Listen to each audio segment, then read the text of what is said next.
బాధపడ్డది రైతు, రుణమాఫీ జరగక బాధపడ్డది రైతు. ఈరోజు మేము వేసే సొమ్ము రైతుల ఖాతాల్లో ప్రత్యక్షంగా పడుతుంది. కాబట్టి తద్వారా రైతులు ఎంత ఆనందంగా ఉన్నారో ఈ విషయాలను పరిగణలోకి మీడియా మిత్రులు కూడా తీసుకోవాలి. ఇప్పుడు మీరు రైతు బంధు వానాకాలము బకాయి పెట్టి పారిపోతే మీరు పెట్టిన బకాయిని కూడా వస్తానే 7,625 కోట్ల రూపాయలు మేము చెల్లించిన వానాకాలం రైతు బంధు.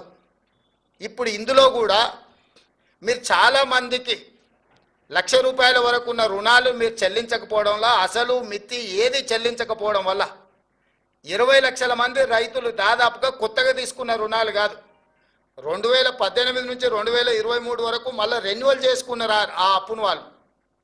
ఇవాళ వాటన్నిటినీ మేము చెల్లించాల్సిన పరిస్థితి వచ్చింది. అందుకే మేము 12/12/2018 నుంచి 9/12/2023 వరకు ఆ 5 సంవత్సరాలల్లో బ్యాంకులలో తీసుకున్న అన్ని అప్పులను మేము కట్టినాం. చంద్రశేఖరరావు పరిపాలించిన 5 సంవత్సరాల కాలంలో రైతులు చేసిన అప్పు 12/12/2018 అంటే రెండోసారి చంద్రశేఖరరావు గారు ప్రమాణ స్వీకారం చేసిన రోజు నుంచి చంద్రశేఖరరావు గారు దిగిపోయి మేము ప్రమాణ స్వీకారం చేసి మొదటి రోజు అసెంబ్లీ ప్రారంభించే తారీఖు వరకు దాదాపుగా 5 సంవత్సరాల పూర్తి కాలంలో రైతులకు ఉన్న 2 లక్షల రూపాయల వరకు రుణమాఫీని మేము చేసి రైతుల పట్ల రైతు పక్షపాతిగా మా ప్రభుత్వం ఉన్నదని మేము నిరూపించుకున్నాము. అది రుణమాఫీ విషయం.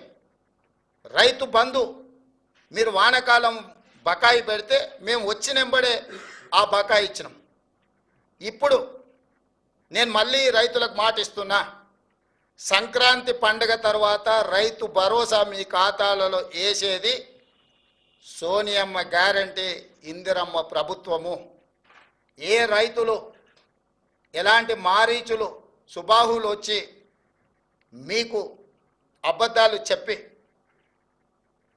ఆనాడు పురాణాలలో విశ్వామిత్రుడు యజ్ఞం చేస్తుంటే రాక్షసులు ముఖ్యంగా మారీచుడు సుబాహులు వచ్చి ఆ యజ్ఞాన్ని భగ్నం చేయాలని ప్రయత్నం చేస్తే రామలక్ష్మణులు ఎట్లయితే కాపలా కాసి విశ్వామిత్రుడు చేపట్టిన యజ్ఞాన్ని సంపూర్ణంగా పూర్తి చేసిండ్రో ఈనాడు కూడా మా ప్రభుత్వము రైతు భరోసా కొనసాగిస్తుంది. సంక్రాంతి పండుగ తర్వాత సోనియా గాంధీ గారి గ్యారెంటీగా నేను చెప్తున్నా, మీ రైతు భరోసా మీ ఖాతాలో పడుతుంది. ఎవరిని నమ్మకండి.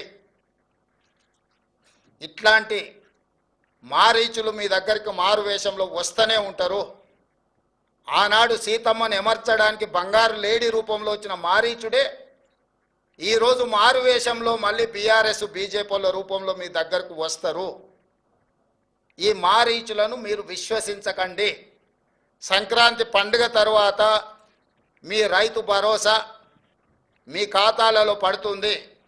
విధి విధానాలకు సంబంధించి మంత్రివర్గ ఉపసంఘం వేసిన బట్టి విక్రమార్క గారు, పొంగులేటి శ్రీనివాసరెడ్డి గారు, తుమ్మల నాగేశ్వరరావు గారు, ఇతర మంత్రుల చేత మంత్రివర్గ ఉపసంఘాన్ని విధి విధానాలను ఖరారు చేయడానికి వేసినాం.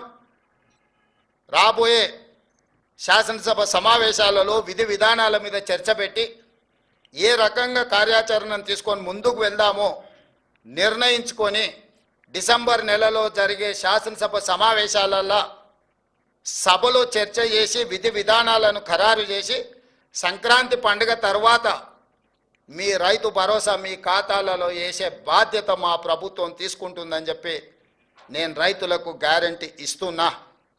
రైతు రుణమాఫీ చేస్తామన్నాం, చేసి చూపించినాం. రైతు బంధు చంద్రశేఖరరావు గారు బకాయి పెట్టి పారిపోతే